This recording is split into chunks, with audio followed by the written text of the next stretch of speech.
What happens when you start with wild colors and figure out the rest later?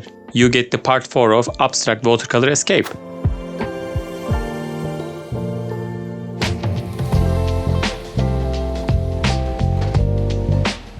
Still abstract, still watercolor, still a great excuse to tell everyone, no, I can't go out, I'm busy making art.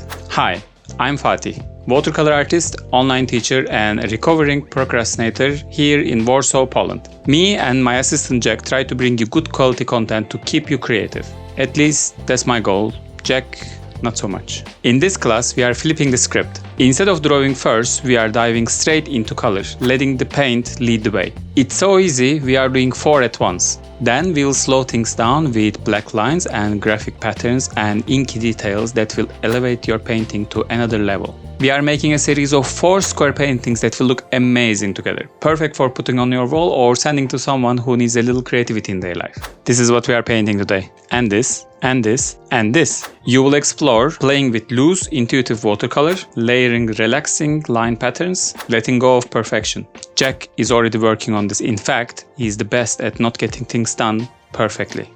Whether you are brand new or back for more, you will leave here with art that you are proud of and a little bit more peace in your head.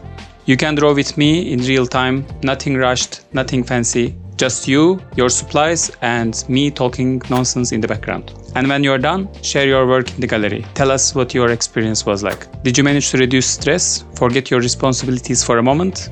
We are here for all of it. Alright, paints out, pens ready. Let's paint first and figure the rest out later.